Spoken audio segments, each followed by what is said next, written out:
Be more of this. We are live. All right, let's just start with prayer. Father our God, we thank you for this opportunity to gather as your people and discuss things that matter in our community and across our country.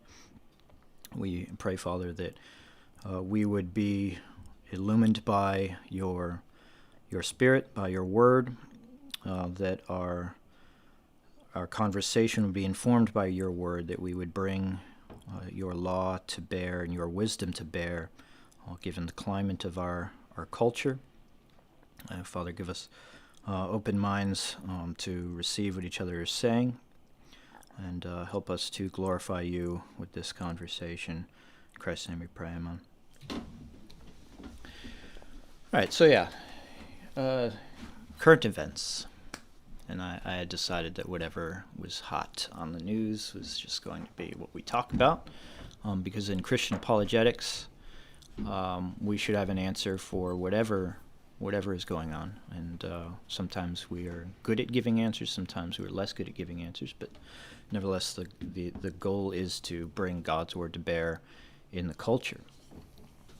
So Black Lives Matter, protests, riots, counter-protests, counter-narratives is the, or at least 2 days ago was the the hot topic, but we're back on coronavirus. I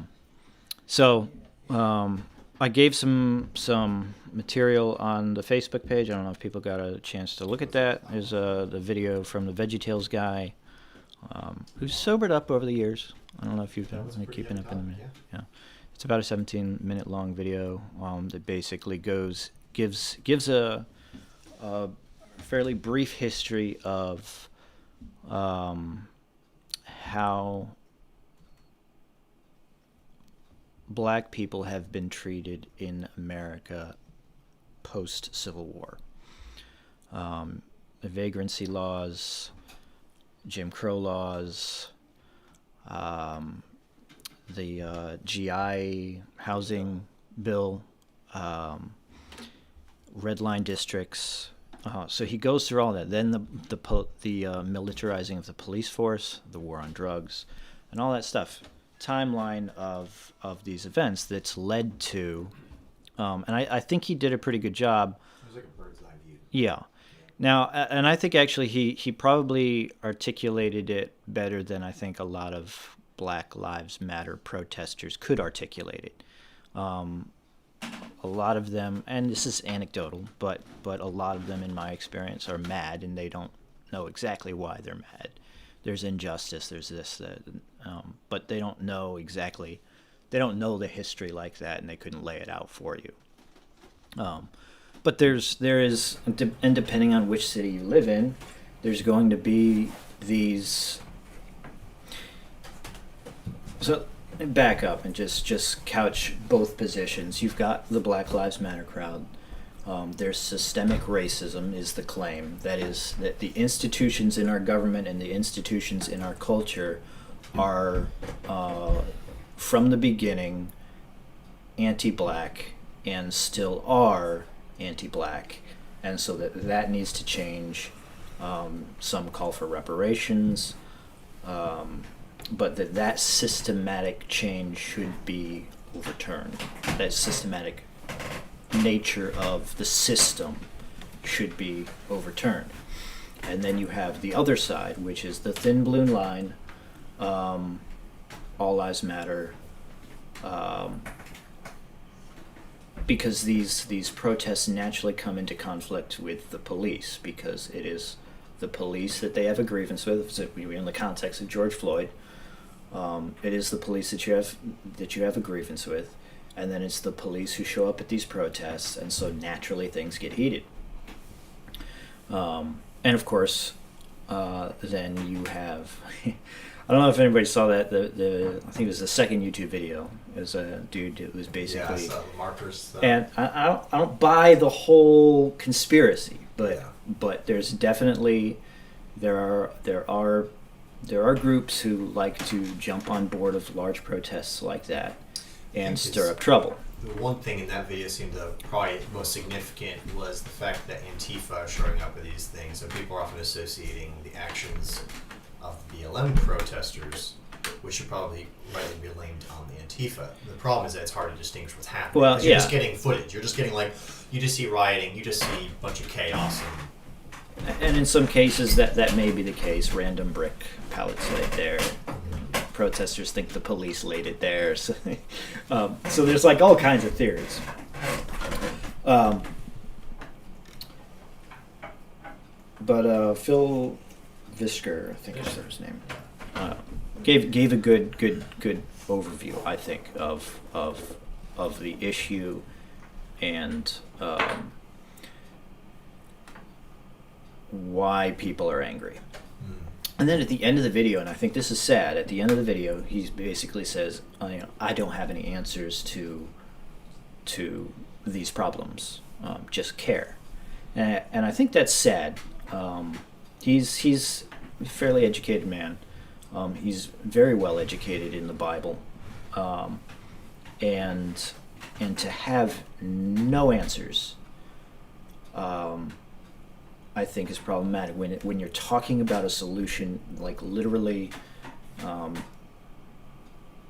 it's around the world now that these issues are coming into conflict, coming into play, and as a Christian, you say, I have no answers, and so there's two reasons really why I shared that video specifically. One, it was a Christian man giving a brief history of the plight of blacks through history. I didn't know half of the stuff on that video. Yeah. Some of the like more recent stuff, tying in the drug war, and I've heard that claimed, but I've never heard it like linked like he linked it.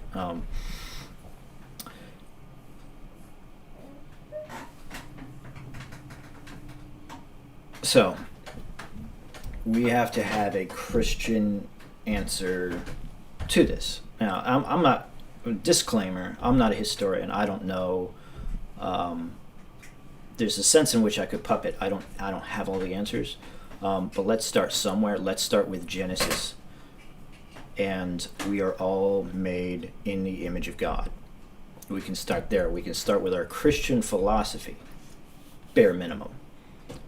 And if we can't just start there, so it's not about color blindness, and it's not about one race or the other race. It's about the human race, all being sinners in Adam, under the curse, and recognizing that. I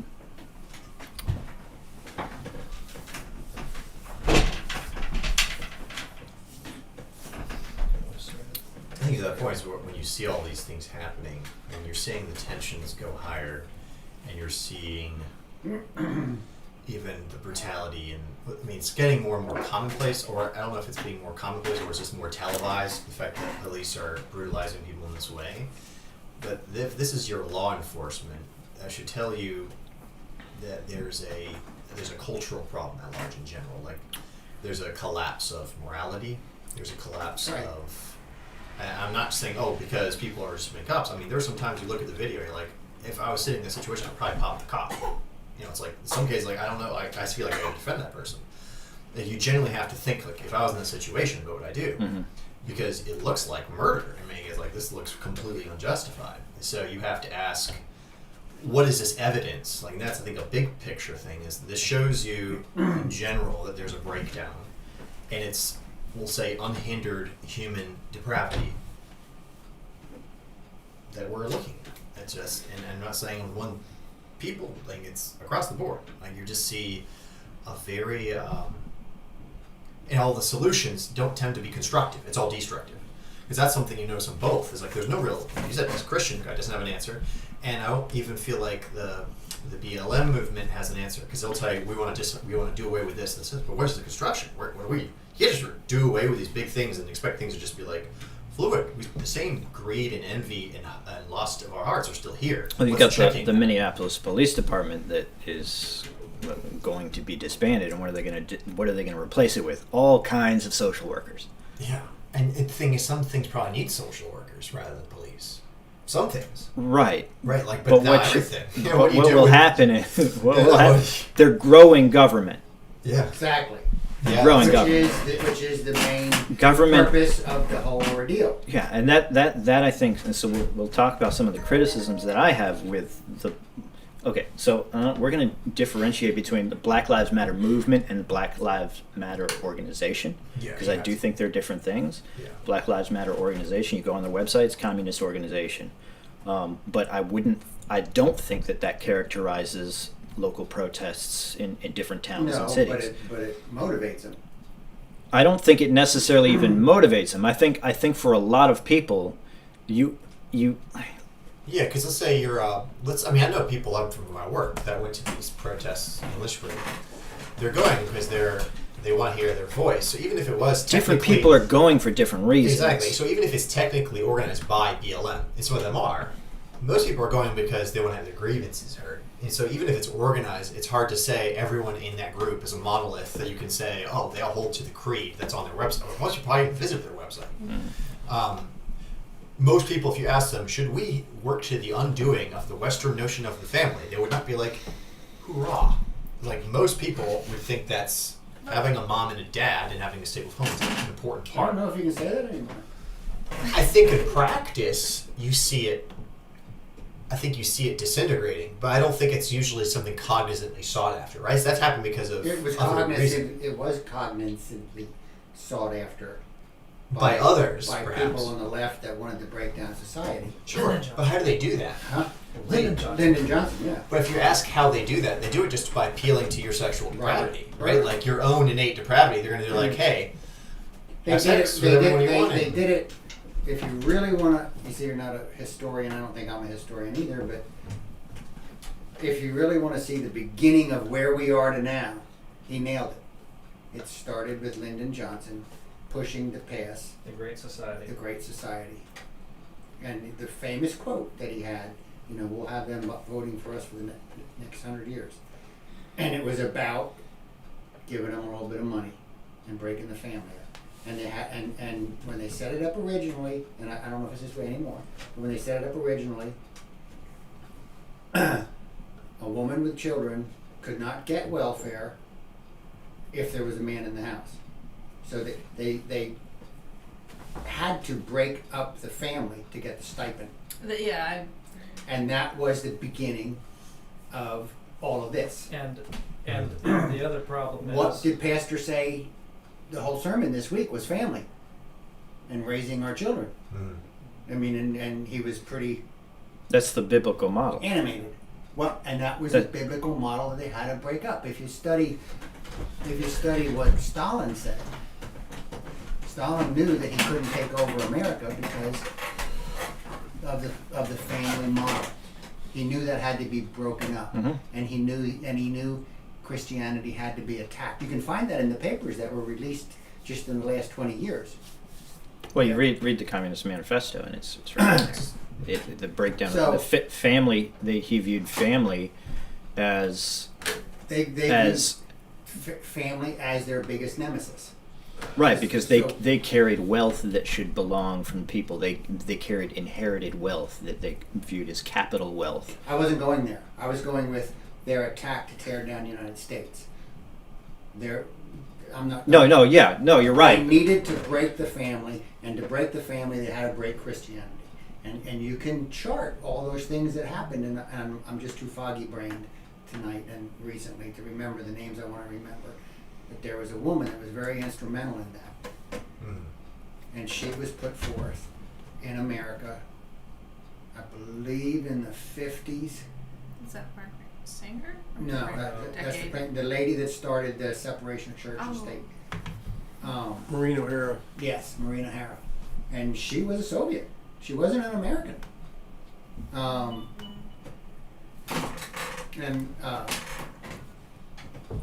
But anyway, I don't know. So I'm trying to say, I mean, that might all be true, It is all but true. you still have to ask the question whether you're a person who's in the mix of this, right? Most of us who are manipulated don't know we're being manipulated, That's right. right?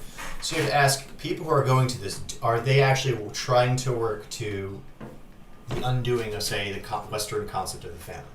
Probably not. Like they're probably not even No, in their brain. they are trying to They have do their- everything right in their own eyes. Sure, and And maybe that's where they are, because they have no reference. They've had no education. They've had no religious education. They've had no historical education. I don't know if we could say it's that clean cut because it's not like the other side we'd say has all those things, right? So I wouldn't say the police officers are necessarily, well educated, trying to establish. No. They're often They're just as ignorant and just too. as. No. So that's kind of my point. Is these things that people that are joining these movements are by and large not aware of what they're.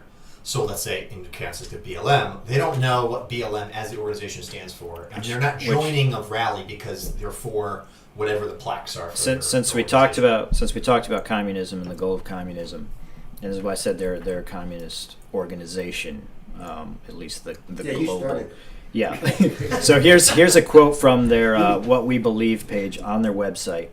We disrupt the Western prescribed nuclear family structure required by supporting each other as extended families in villages that collectively care for one another, especially for our children, to the degree that mothers, parents, and children are comfortable.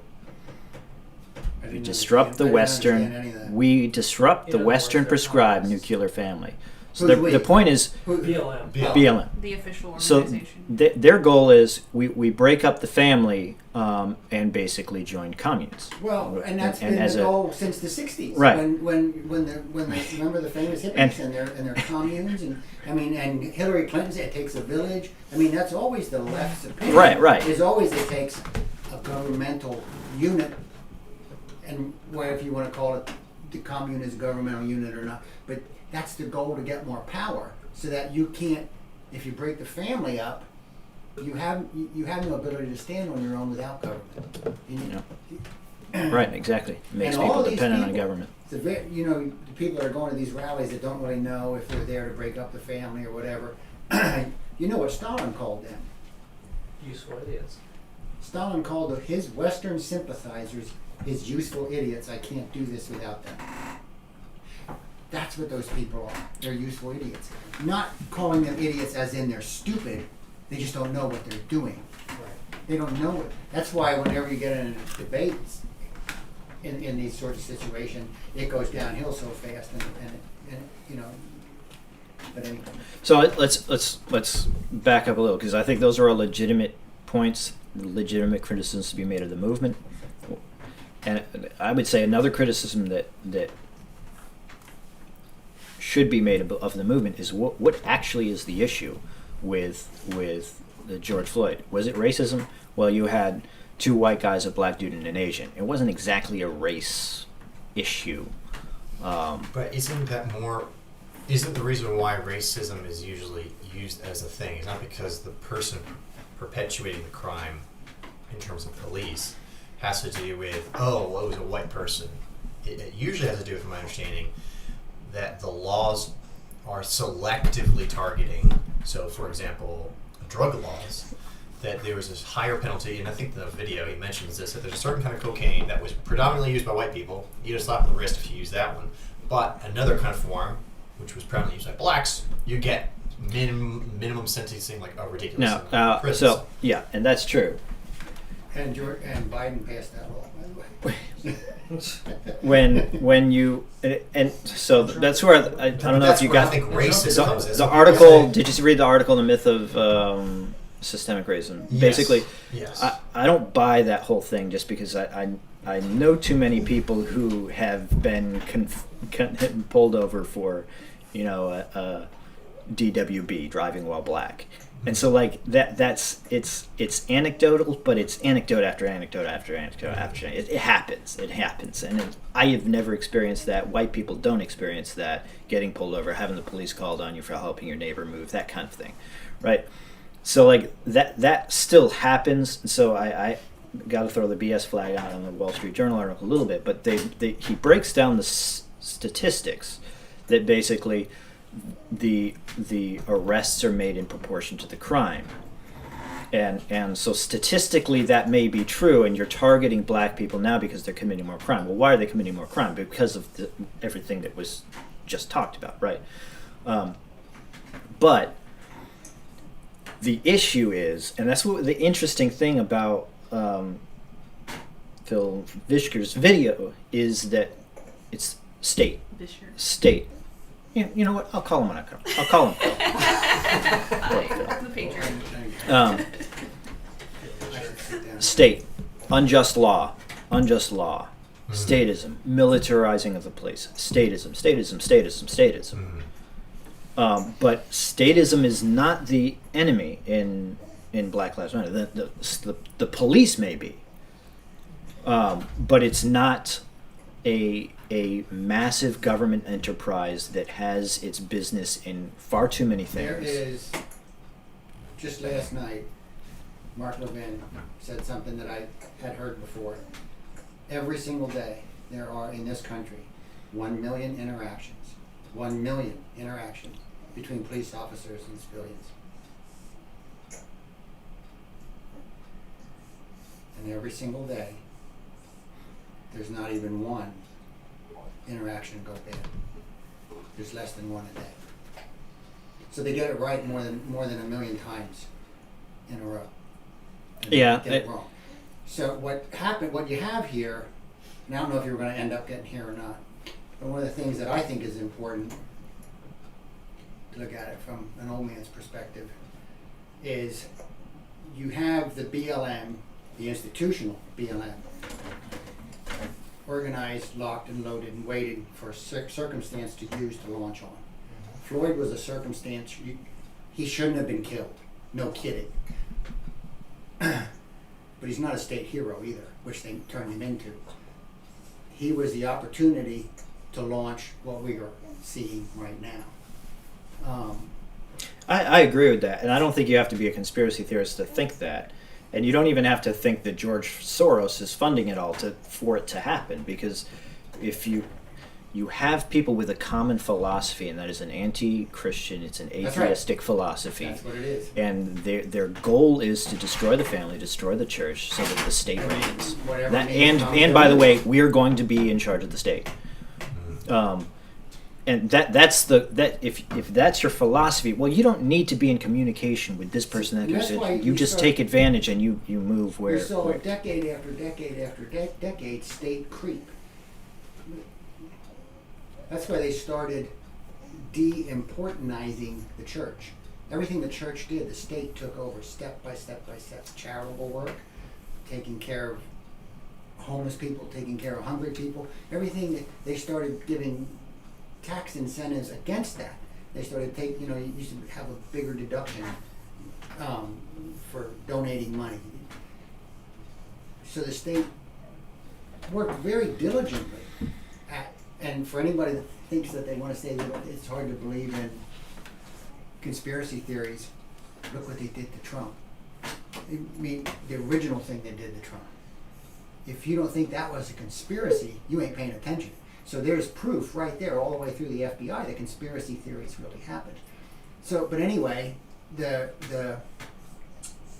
one of the steps to remove the church from society was to take the jobs that the church used to do and have the state do it. Now I haven't done this. I'm going to toss this out there. I bet if you did the research on numbers, the state now, and by state I mean all government, Mhm. little, big, and huge. Right. The state now is doing far more of the benevolence in this country, if you want to call it. The state can't really be benevolent, but if you want to, than the church is. I would guess the church now, nationwide, is dwarfed by the state taking care of all the things that the church used to do, and do much better. And part of that, though, is actually because the church has dropped the ball on some of that. So Well, they were forced to.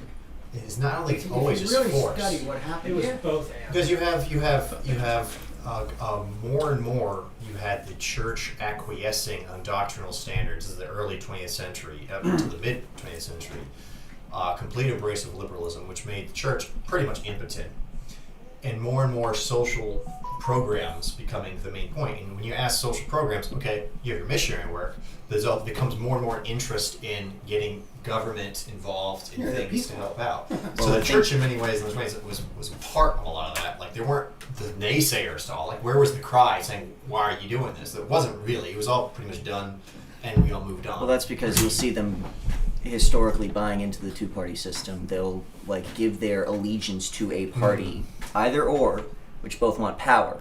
Yeah. And so instead of pushing forward what is supposed to be right and good, they're pushing forward whoever they want to win. Yes. And regardless of the overall agenda behind it, which is, of course, giving government more power. They ignore that because they see themselves winning through the election that they get every 2 years. Now, back to the George Floyd incident. Like, that seemed to be, I mean, that wasn't, we didn't get here overnight. So whether or not that was, like, all these, everything had been pressured. Like, there was this pressure developing, is what I'm saying. And Well, I mean, everybody's locked up in their homes for well, months. yeah, but with prior, for because one. there were several incidents leading up to that. So whether or not that was racially motivated. But the several incidents are not like, and I know this might And sound then- really callous, and but then they're this- not unique. They're- But and then the history, like in Phil Vischer's video, where he was, laying out history. Like, it's not like we got here overnight to this point Yeah, where but- people became concerned about his video, I think, is so. I think that explains "quote unquote" systemic racism, but I don't think, and it explains some of the like discrepancies that we have and disparate inequities that we see in policing. It explains that, but I don't think that your average police officer has a racist mindset. He's policing the best way he sees fit based on who commits the most crime.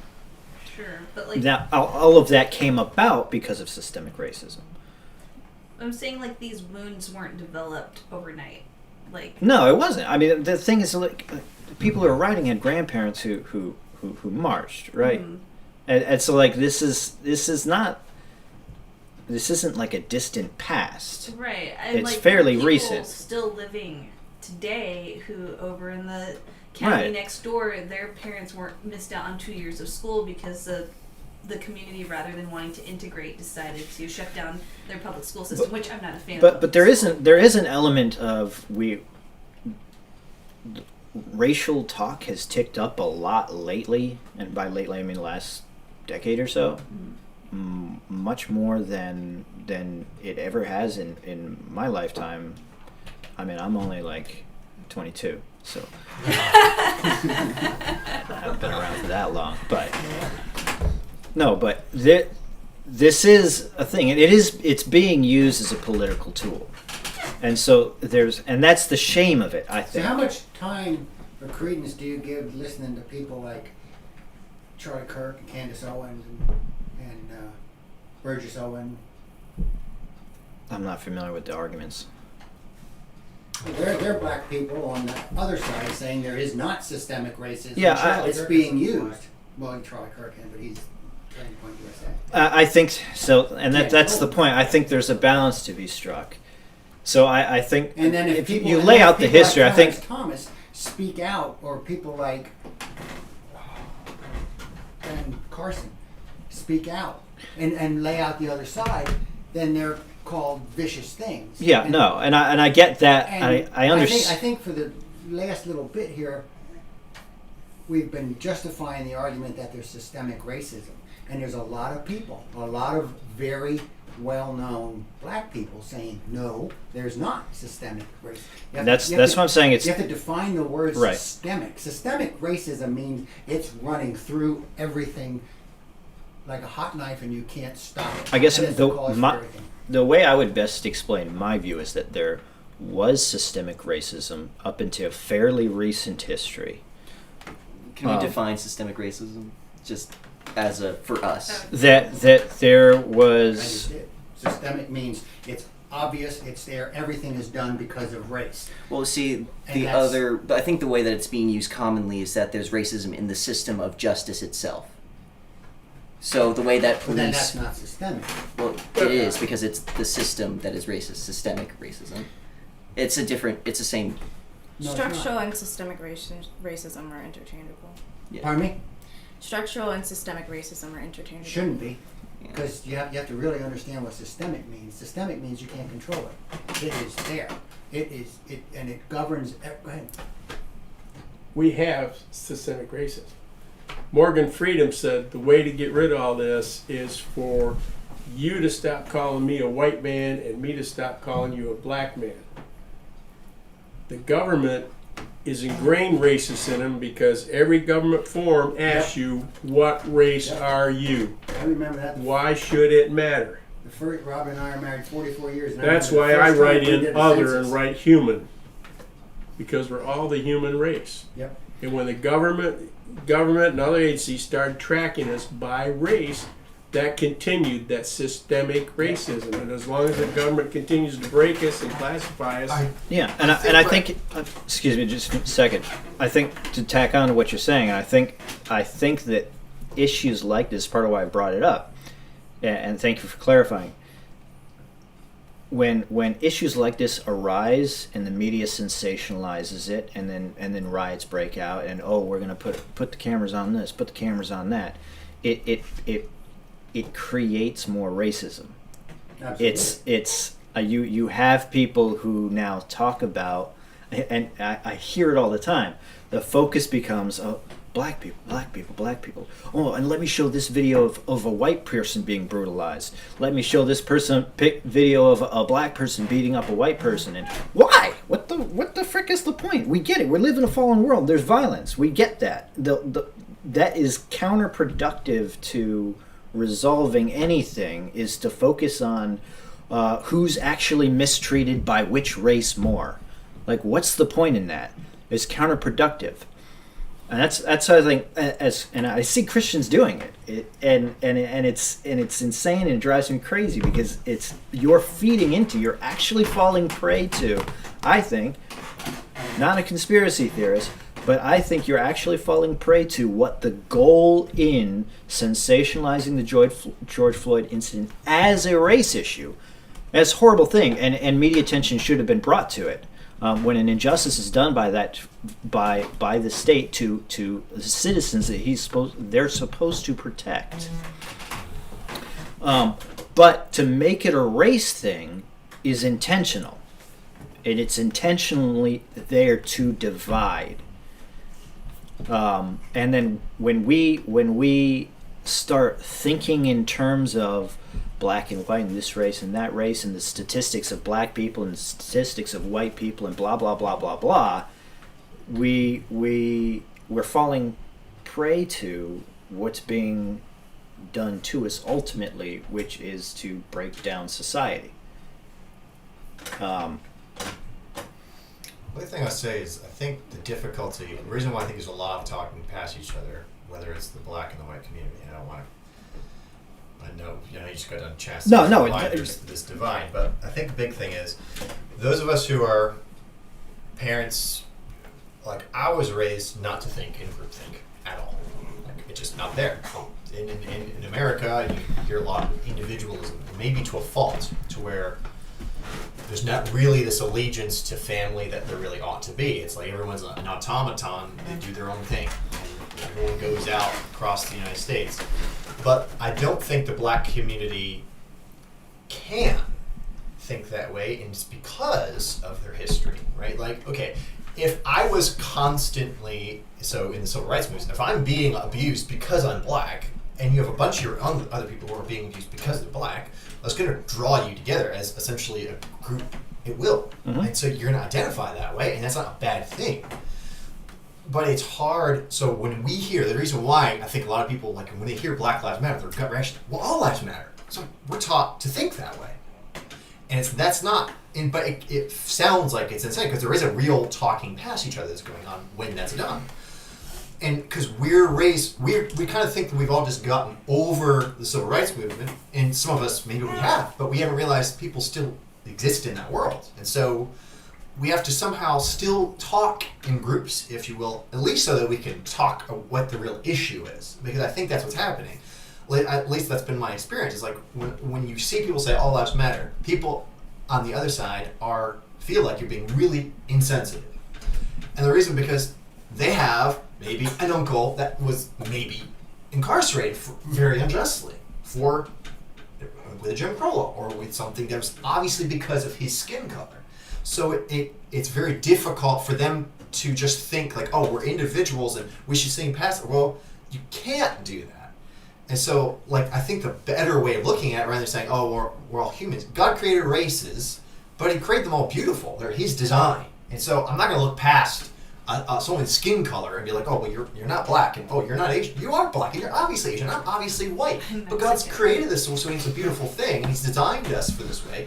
But he wants us to live in unity in Christ. So that would be, I think, the biggest obstacle in the discussions is you're seeing a really individualized, individual rights narrative, and I can even agree with it, but it sort of is misplaced when you have a context of a history that wasn't thinking that way, and it still has lived on. Because it wasn't like, oh, after Jim Crow, there was none of this that ever happened. No, it obviously did happen. So it didn't fade out. It's like, yeah, we made certain these things illegal, but it's going to live past on that, beyond that. So where we are in its death throes, I don't know. I hope it's almost dead entirely, but it's not there yet. And I think there's a lot of still feeling there that these things still really do exist. And so that's why I think being understanding of why there's this blockade in communication is important, because that's how I don't think of myself as a white person. I'm not like, oh, my brother. If I see a story of a white person brutalized, like, oh, my people. I don't think that way. I never have. But I've also don't have a history of being persecuted. So maybe if that was the case, I would be like, hell, I'm sticking up for my brother.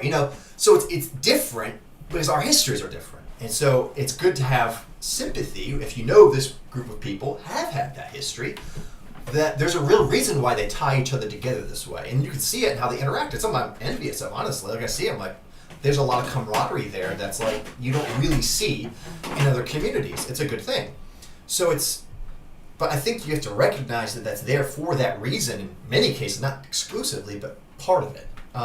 But just be aware that it's there. That when we say all lives matter, they're not saying Black Lives Matter because they don't think all lives matter. That's not why they're saying that. They're saying it because all lives won't matter until Black lives start to matter. Well, they're saying it because they believe there's been an injustice for a very long time, and it's not fully removed, and maybe it's not. And so that's where we at least should lend an ear and at least hear what they're saying before we, because I guess that's the knee-jerk reaction. We say, "Oh, all lives matter," without hearing what was said, right? So that's been something, and not just doing, we're individuals, we're all equal, and yeah, that's all true, but it's very hard to say it to a group of people that have had to struggle to be that, and because they weren't treated that way for a long time. You're not really going to see a lot of people understand that because we live in an apathetic society. Not everyone is trying to learn what the other person is going through, and so you see a lot of people who say that there is no racism now. We've got rid of it in the civil rights movement. That's not a thing, but we still have KKK presence in the United States. This should be the one thing that everyone unites over to get rid of. We still have it. And so it's kind of difficult to put forward this idea that we live in a society that's better than it used to be when we still have things that we have not gotten rid of, and that has been there since the founding of this country. Since the beginning of the country, we've had this sort of discrimination of different races. Like, they didn't get rid of it in the Constitution when they wrote it. And it took many years to get to that point where we're like, okay, well, black people can have, 4/5 of the right to vote? 3/5? I forgot. Yeah. Well, and like I was talking about the incident in the neighboring county with the. That was part of the founding documents. Absolutely said that there. Well, what I was saying about the neighboring county, like with their refusal to integrate, that wasn't something that happened hundreds of years ago. It's still fresh. I mean, there are people who are still living who, deal with that. Well, yeah, I think one thing that we're not talking about here is the cultural differences. Because, 28 years in the Army, and when we started out, it was like diversity was like once a year we had a diversity or equal opportunity lecture. And then, it's not working, so let's do it quarterly. And, that's not working, so it went to monthly. When I retired, it was monthly. You had these diversity meetings. And, all of a sudden you got Italian American month, you got Mexican American month, you got LGBT gay month, you got Black American month. But anyway, when I was at the schoolhouse, my partner and I would have, one night we'd have a big barbecue and invite all our students. And for all those years that we did this about 6 years we were down there, every barbecue, the black students would be in this corner, the Mexican students would be in that corner, the white people in this corner, and yeah, you'd have a few that would rotate through the groups or maybe exchange a group. You have, you know, I'm glad to see this young lady here tonight. I mean, what about our churches? You go to a white church, how many black people are in it? I got one black person in our church, and they don't come every Sunday. But if I was to walk into some of the black churches around here, it'd be like, okay? And we're supposed to be all Christian brothers, part of the one family. You go to look at the cities. You got the Irish American neighborhood, you got the Italian neighborhood, you got the Chinese neighborhood. People of the same culture like to hang together. And that's part of why there's still this divide. Which is why I think we should talk about. I think in our overview of Black Lives Matter, we haven't addressed that it being completely antithetical to what I believe is not necessarily something that just happens. It is a natural progression of history, and I think that the relationship that a lot of people in the black community have with Christianity is due in a large part to obviously the introduction. But beyond that, in America, you have, starting out, you have the Slave Bible, which is parts of 14 chapters, or parts of 14 books of the Bible, which is the origin of the miseducation of the Negro. But you have people who are taught obedience through the bastardization of the Bible. So you have Genesis, Exodus, Revelation stripped out of the Bible. You teach people basically what they do to young members of ISIS. They give them the Quran and they strip it, so it teaches them only the violence.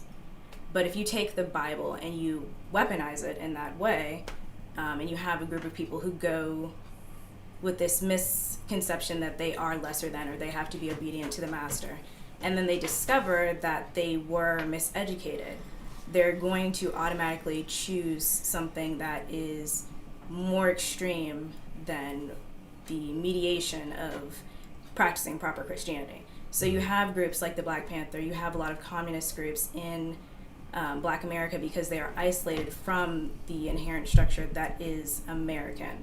You have people who feel like they're isolated. You have a lot of people, I guess my main concern is Black Lives Matter taking over the overview of problems in the black community. They're not the only organization, they've never been the only organization, and they're not the main organization that most people adhere to.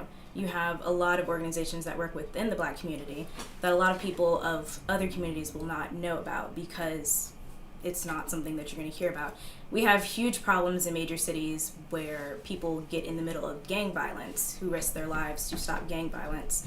And Black Lives Matter is something that's supposed to be focused on the political spectrum, which is not something that most black people adhere to. You have people who consider themselves Democrats because there is a cultural allegiance. But statistically, we are like the most conservative group in the voting pool that would be classified as liberal. So I think the problem is in large part due to isolation because of like a cultural reason. Like obviously people of the same culture like to hang out together, but you also have a long history of people feeling like they're isolated and forming their own nation, so to speak, forming their own communities. And you have fractures within that community, just like we have fractures within the Christian community. So my problem as a black Christian is twofold, because my relationship with Christianity is obviously going to be hindered by the overview of my history. But you also have schisms within the black community about beliefs, values. We also have problems with like the attack on the family structure and the idea of building as a village that is very similar to Christianity but has been perpetuated as communist because you have people who took extreme lengths to get to where they thought they needed to be. And to speak on like things being not so distant in the past. Like my father did walk from, not here, but 3 hours from here to DC on foot in 1995, which is not that long ago. It was right before I was born. So it's something that is very present for a lot of people, and it's just very disconcerting because, like Colin was saying, the two-party system has led us to this situation in where we feel that we have to be very combative. We feel that we have to give in to ideas fed to us by the state. And I feel that racism or systemic racism, whether people believe it or not, is a problem that is affecting us on a class level. It's turning us against each other in voting pools. It's turning us against each other in the church. And it's something that is keeping everyone in a certain class in the same situation. And it's forcing us to rely on the state a lot more than we need to. And that's why I think you'll see a lot of successful Black Americans not see as big of an issue on the systemic side because they're not in the class. Well, at that the is end of the day, subjugated. they are successful because they are choosing to distance themselves from the problems existent in the class that they are not. And But then, I see where there's successful Black people that are reaching out and trying to so-called or trying to educate. And like you take Walter Williams, you take Thomas Sowell, Ben Carson. Ben Carson, and the Black leaders, rather than embracing what they have to hear, say, well, they're conservative, you don't want nothing to do with them, they're Uncle Toms, and trash them. So there's not that, what we talk about, there's not that exchange of ideas. And the colleges and universities are squelching the exchange of ideas, where that's where college was supposed to be, the big exchange of ideas. And now how many professors and that are being losing their jobs because they're going against what the current political way is. It's if you say something bad against Black Lives Matters, you lose your job as a professor. One of the things that has surprised me for many years, longer than, would you say you're 22? No. No. I mean, he looks about 42 to I was me. thinking 15, but Why don't you see the Black community celebrate Black success people? Like Justice Thomas, he should be a hero. Ben Carson, he should be a hero, not some rap singer that does songs about what they do to women. I think that's something Black and White share as far as pop culture goes. But it could be. There are a lot of great people out there that could be role models. That instead, that's what made me think of it when John said, instead they're attacked. They're attacked. That has to stop too. I think we gotta be careful when we are talking. We don't just defend status quos, right? Like, there's obviously a reaction happening. We say the reaction's happening to a status quo. I think As that Christians, I think we we got can't all just the Christian defend thing. the way things were just because it's the way things were, and what's being introduced is, in our view, worse. Maybe what's there is bad, and I think there is a whole lot of bad. I mean, when this guy talks about how we're militarizing the police force, that should not be. I think that's at least we could find common ground in. Is that the policing? The Bible gives When there's government 27 people very murdered limited. in a weekend in Chicago, what are the police supposed to do? I'll put it this They way. be Well, non-militant? no, I'm not saying that. Well, I mean, no. there's issues that there No, are but issues that are really bad. before that though, you have to look at. I mean, that's the powder keg exploding, right? Like, But that's been going on for 20, 30 years now already. By militarization why? of police, what we mean is police having equipment you would see on a battlefield. Well, Like, because you the go- bad guys have it.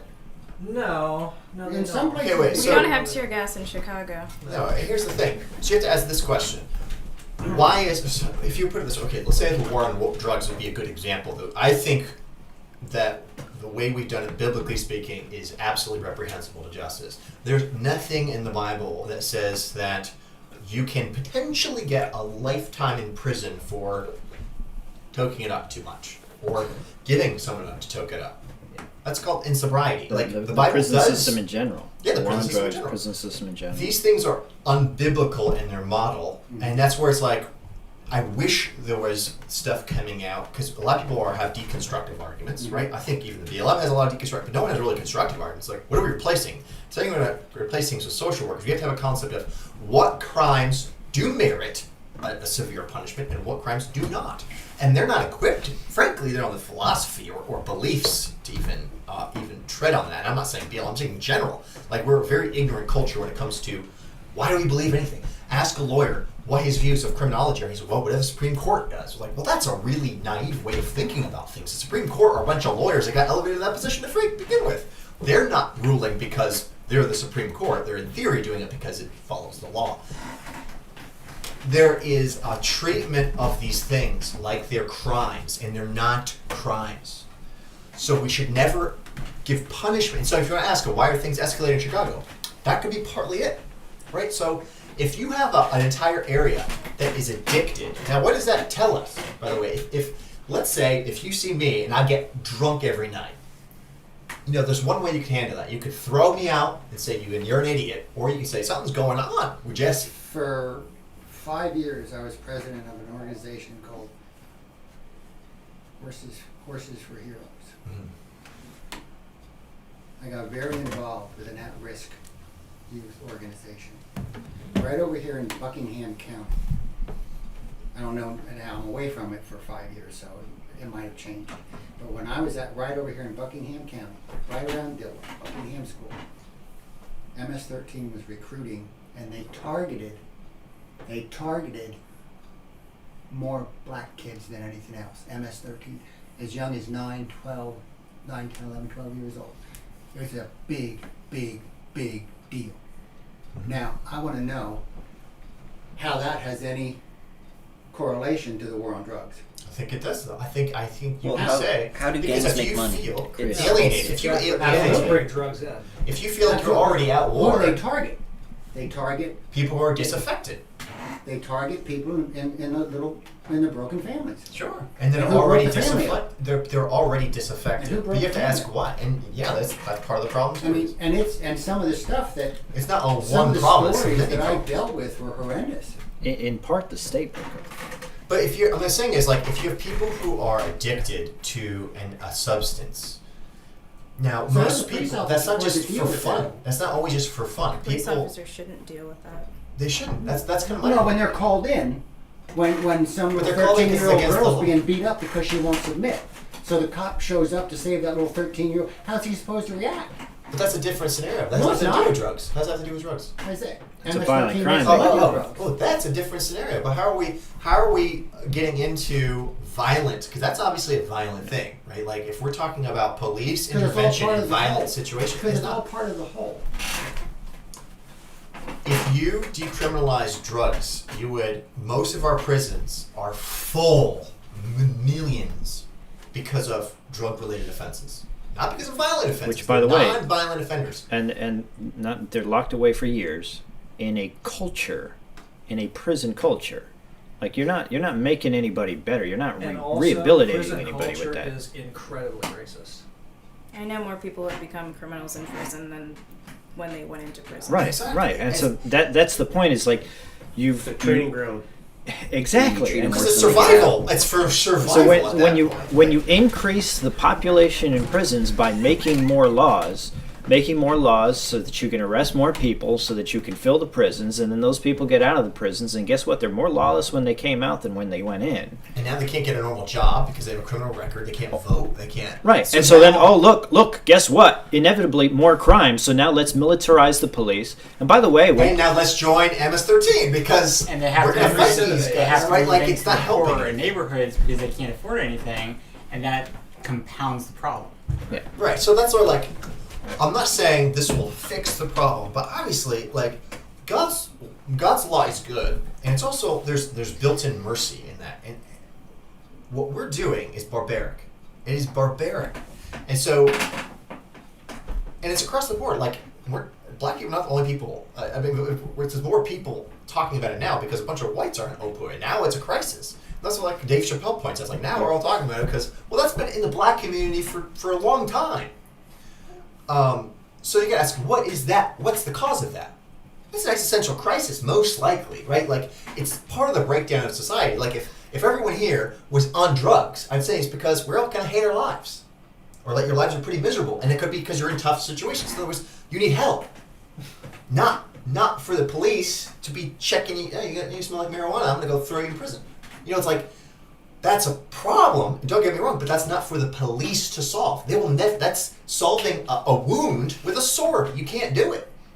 Right? You gotta bind it up. And so that's the church's job, or these social organizations that are usually charity based.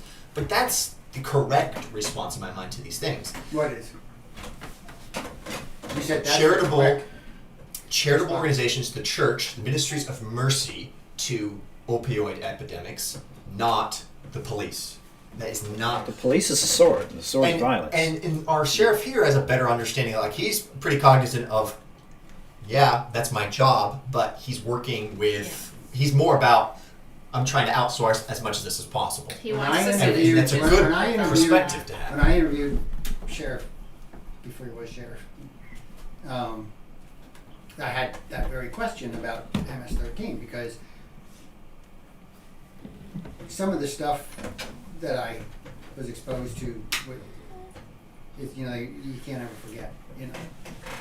And I asked him, we was in this room, we were sitting across from each other at that table, and I said, what's your position on, this is how I decide whether to support him or not, what's your position on the gangs? And I don't know how far off the road I'm taking you here, but just, and he said, we don't let them take hold here. I won't let them take hold. And I said, well, how do you stop them? We don't let them take hold. So I don't know what his method is, but it's a huge difference between Appomattox and Buckingham. Because Buckingham deals with them in a, I don't know what way, but obviously they take hold because they're there, or they were 5 years ago. And his position was, we just don't let them take root. What they do for that, I don't know. But it worked because we don't really have it here. To what you So I don't know what that means, but I just wanted to say that. No. I think part of that, sorry to interrupt, I think part of that, though, goes to the philosophy of the sheriff. Yeah, that's why Our I want to support him, right. because he said that. Our sheriff is very unique in the sense that he understands the depth of what a community can accomplish, Absolutely. and not every sheriff, especially in Lynchburg, one reason I campaigned against the Lynchburg sheriff, he doesn't understand the depth of a community versus just the power of the sword. And when you have a sheriff that only knows the power of the sword, you're going to have abuse because he doesn't understand the limitations of his power. If you have a sheriff that understands the limitations of his power as well as the depth of a community, he will outsource, like you mentioned. He will work with churches. He will work with nonprofits, even national nonprofits. It's not just local. You can work with national nonprofits, bring them in here, do an event, do whatever, and that goes a long way because it's a long-term thing. It's not just that one arrest or that one issue. So that goes back to the how is it that Buckingham, our neighboring county, had a gang problem, Appomattox did not. Amherst, I think, did too. They're also neighboring. And that goes back to the philosophy of the local government. We also have state police office That's in our county. We're down to a minute. Not that means we have to wrap up. But I did want to read a comment here that I received from Mrs. Raymond. She wrote, I don't see a problem with cultures enjoying cultural things and their uniqueness. I still love Italian food best. LOL. Shameless plug. Yeah, shameless plug. Especially if you make it. Especially, oh yes. But as far as integrating ideas, thoughts, work, situations, enjoyments, etc., should not even be a second thought. But Jesus told us in essence that sin will always be here when he said the poor will always be with us. And we must educate through lens of Christianity, not through the lens of human depravity. I don't think in this fallen world the issue will ever be perfected, sad to say. I just believe that we as Christians have to educate through biblical lens one person at a time. If we place a time frame on any change, then we frustrate the will of God because everything is in His timing. To Jesse's point, here you go on the chopping block. No, I'm just kidding. Rather than blaming Andre's problems, the real problem is the depravity of mankind, the rebellion against Christ, not so much one another. That will always be on this fallen world. But you can still mitigate that. Yeah, Yeah, I'm we sure. should be Yeah. addressing it. That's actually our Right. call, like being salt and judges of the world, and that's to our shame, right? Paul castigated the church at Corinth because they couldn't judge matters amongst themselves. You're supposed to be judges of the world, and you can't even judge little matters amongst yourselves.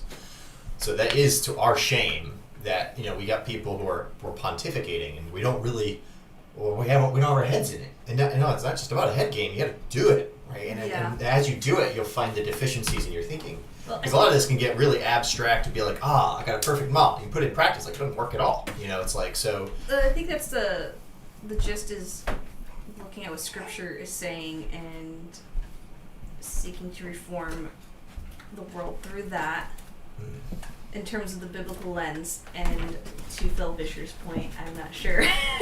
But what we were getting It's at is such a like, mess. Like, where does one even start? Well, I think a good we should get on the part we can agree.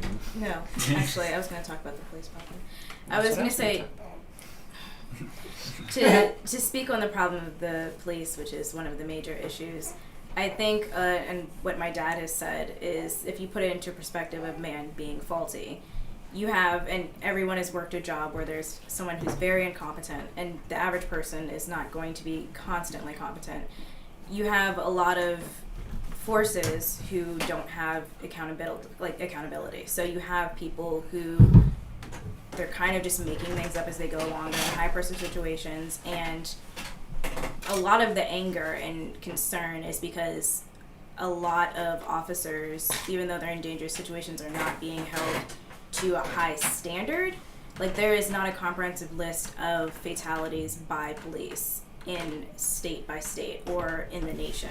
Like, they do not have to put that on record. The FBI has said if they would like to, they can put justifiable homicides in their records, but it's not something that's required. So, like, an issue like that where you have a lot of police who go unchecked is making it harder for police who are doing their jobs, and is putting them in a situation where the police are going to be blamed because there is not a structure put in place that's allowing for them to do their jobs correctly. And part of that is the tying to what I was going to say about next topic, but criminal justice reform. In a jury system, the purpose of a jury is to judge the law, not to convict the person. The purpose of a police officer is to enforce the law. How can you enforce the law when you don't know the law? Which goes to today's arrest of the police officer with the drive-through, the guy sleeping in the drive-through, shooting him in the back, tasing him twice. Though all of that was actually against the local law. His action tasing in the back was against the local law. So the officer, yes, high pressure, stressed situation, but he did not know the law to effectively execute the law. Well, when you look at other countries outside of America, the training for law enforcement is so much larger than what we have today. Mm-hmm. Our police, I don't know the exact time, I heard 2 weeks, but that seems unrealistic to me. It seems like it would be longer.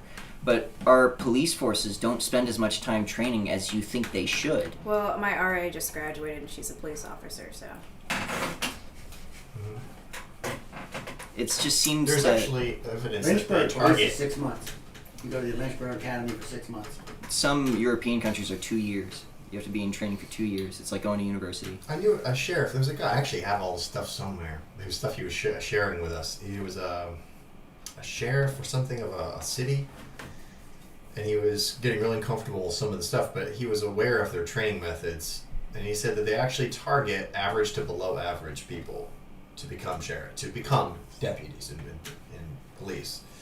And the reason is because they're more likely to not question. I mean, that's general, right? Like, That's if like you the only have a military. base of comprehension ability, then you're just like, you're operating on a very like, I was told to do this, so I'm doing it. rather than if you have someone who's like, I know the Speaking of fundamental stuff. precepts of law and order, you'd be very uncomfortable in many of these situations. Like, I can't do that. I can't. Your conscience would be more at work, and you would be more hesitant to, shoot first, ask questions later. Really.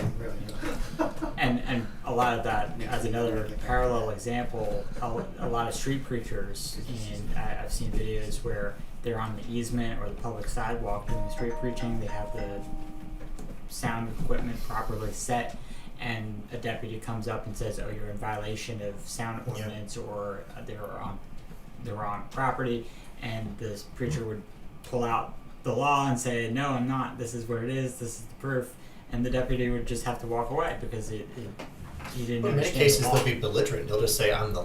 We've how many times when we were out doing activism stuff would a police officer inevitably say, "I'm the law"? It's like, you're not the law. We'd be doing a public demonstration. They'd say, "You can't be here. It's like, this is public property." Like, well, you have to get a permit. There's like a dozen of us. We don't need a permit. It's called First Amendment. We have a right to be here.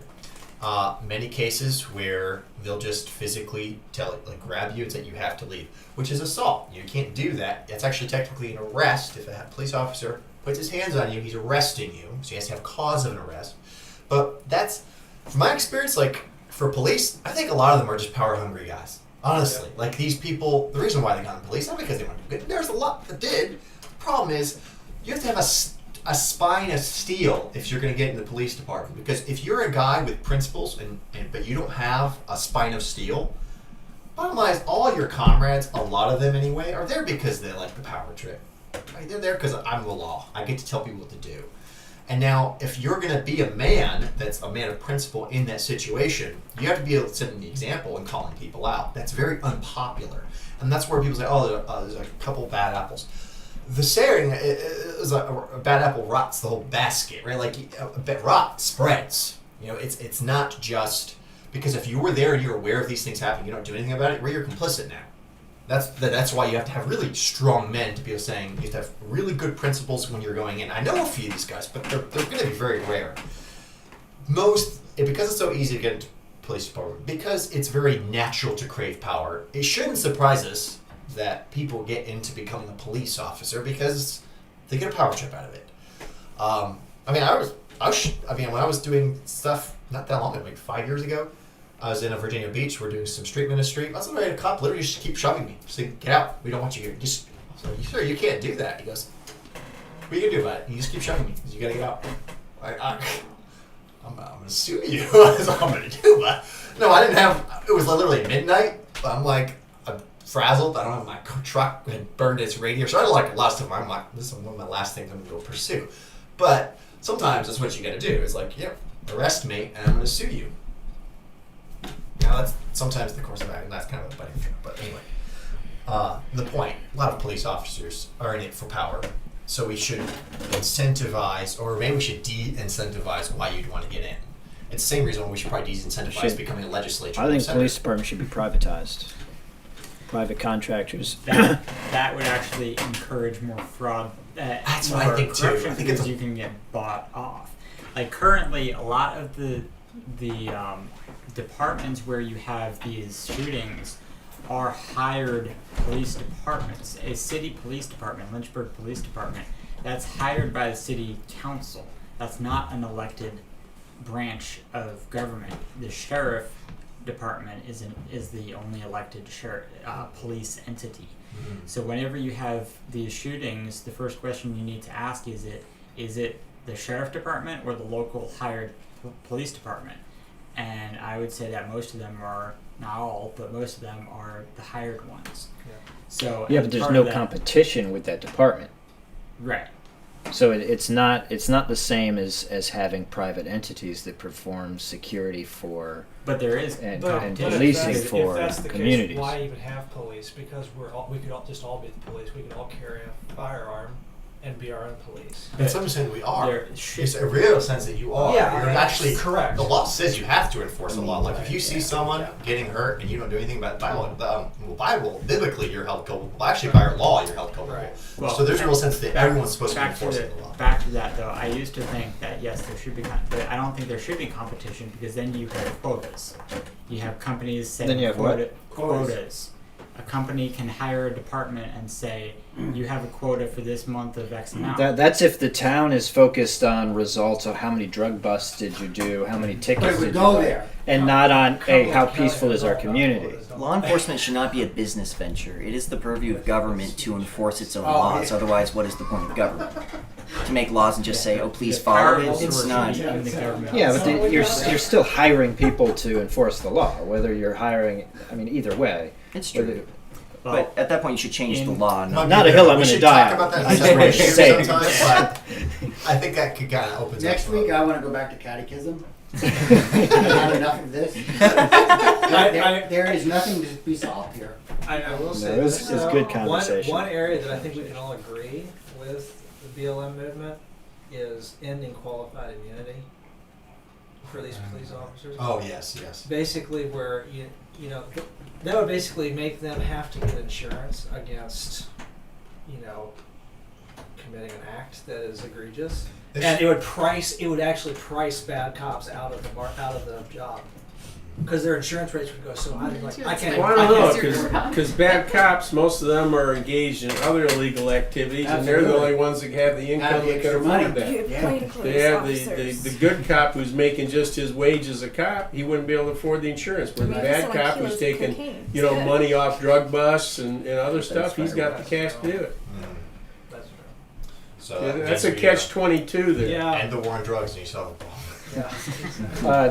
Christian, did you just say you had a next topic in mind? well, Criminal I mean, justice we can go reform. back to catechism. I'm part of that, but Going well, back to we could catechism. elaborate on a court system specifically. really caught me off guard. Like I can take that lead on talking look about at jury that. system You and gotta stuff like break. that because that also ties in with What did you say? He's happy to run the that role one. of Criminal justice reform. officers in the court. Like how does the court view the testimony of an officer compared to a civilian? And I'll if you want to do that. Let's wrap it up then. But I don't think I'm wrapping it up. I don't think this was apologetics tonight. I think this was just to talk about this. I mean, you're not It was. I mean, part I of didn't see the Christian tie-in Yeah. except for a couple of times. yeah, because part of I it didn't is see the identifying the problem, and so Yeah. you can't address the problem until you've I identified don't the know if we problem. identified it Unfortunately, or it's- just kept batting it around. well, no, I think we did. I think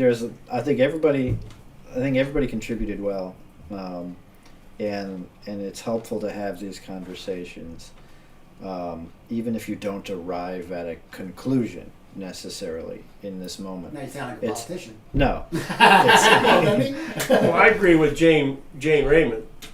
The problem is sin in this world That's and right. the man of lawlessness being in control. That's the problem. right. And the only way we can do anything But about that's it a is- generality. No, it's not. No, it's it's not not. more generality than any other stuff that was kicked around. It is, here. but it's, yeah, If I say because the problem is because sin, sin covers like there's a porn issue, Yeah. right? But you Yeah, can't I say, mean- oh, well, there's a porn issue because of depravity. Yeah, that's true, but how you still deal with the problem, right? And so Well, I think he was getting to that. one heart at a time through Jesus. no, and I agree with that. You can't do mass. Yeah, I correction. agree with that. And then, but when we're talking about like civil unrest and individuals, I guess that when it comes to a Christian approach to these topics, right? Because these topics are being conversed about at people's workplaces, in the grocery store aisle, in clubs, and whatever. They're being discussed, and a Christian should know what the issues are so that he can, the gospel's central. The gospel's always central, but there's an element of biblical wisdom that is supposed to, that a Christian should have to be able to bring to bear in a conversation. So if somebody's jaw-jacking about black people, blah blah blah, the Christian should be able to bring God's word to bear, and that's not necessarily just preaching the gospel to that person. It's the law of God. It's the philosophy of Christianity and mankind that person needs to be presented with. Sufficiency of scripture for all things. Right, and so so understanding, and again, like maybe an hour's, this is kind of topic Yeah. where you scratch the surface We're and all it doesn't thinking feel about useful. it, right? And I think probably everyone in this room has, because it's in the media, we've all thought about it. But now we've sort of all crashed our ideas together, and maybe I've progressed, or maybe I've digressed a couple, and maybe other people have progressed, right? So the point is, people you've now added into that. So whether you solve it tonight, you can't always expect that every discussion you're just going to be like, solve the problem and we're going to fix it. But having different perspectives helps get out of your own echo chamber in your head, where it's like, oh, I haven't figured it out. Maybe you do, maybe you don't. Maybe you need refinement. And by having people voice that, you've hopefully progressed. I do think one real takeaway you can get from all this is that an apathetic approach to human issues is never the answer.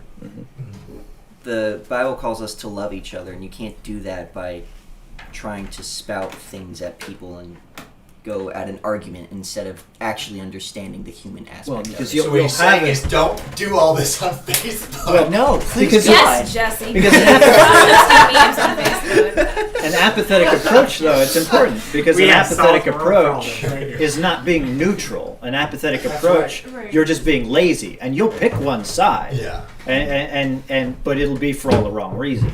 And, Anyway. and also, even just to final thought, to Just one more. when you're addressing human issues, you always have to and this goes back to how is this apologetics? You're weaving in the concepts, not necessarily quoting passage and verse, but you're weaving in the concepts of Scripture into a real life scenario, so that when you are talking on Facebook or wherever, and somebody's like, "Oh, I never thought about that. Where'd you hear that from?" All right, now you can address where you heard it from, and that will hopefully open that person's But mind. see, there you did it again. Oh, I never thought of that. Where'd you hear that? Well, what's that? We didn't do any of that here tonight. Very I little. disagree. John the did a little concept, bit. the concepts of justice and mercy, the concepts of I think you could say the big Created equal. takeaways were, in terms of key points, was understanding that there are two narratives. Now, we've talked about the political things of communism. That's important as a background thing. But when you talk about two narratives, making sure you're talking to each other, and so you can pass each other what they both mean by the terms. You need to do that to effectively do apologetics. You need to know where the person's coming from. Paul did that when he's at Mars Hill. So you need to know where people are coming from. We talked about decriminalizing things that were basically, it's not the role of the state to address certain things. That would, I'm not saying solve everything, but that would, it's what we're doing right now is barbaric. And so when you're seeing a lot of civil unrest, is there a genuine reason for the civil unrest? Could there be a legitimate reason for some of the civil unrest? Yeah, Well, there could always be. is. And you say there always is, maybe there isn't.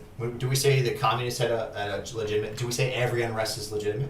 Is every argument in a family legitimate? Not always. Communist wasn't unrest. Uh-huh. Communism was about takeover.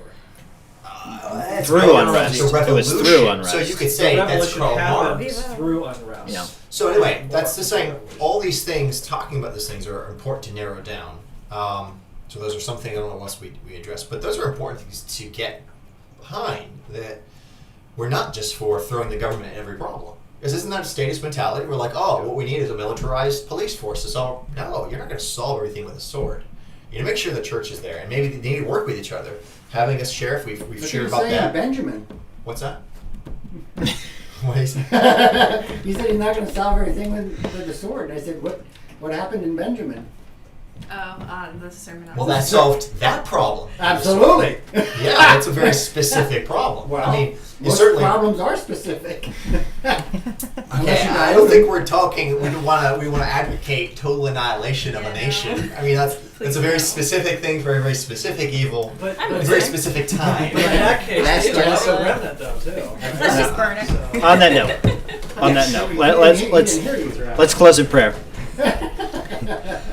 Our Father, our God, we thank you for the fellowship of the saints, for your people, that we're able to gather. We still have the freedom to gather together and to converse the things that are happening in the world, to try to understand them, to bounce our perspectives, that we could be grow in wisdom with what's happening around us and be able to apply your word to it.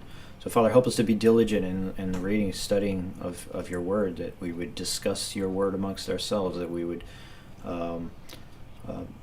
be diligent hearers and doers of the word, Father, that you would cause us to prioritize that, and that we would prioritize the mission of Christ, that is to bring the gospel to every inch of the earth. We pray this in the name of Christ. Amen. Amen. Okay. Say goodbye to the internet people.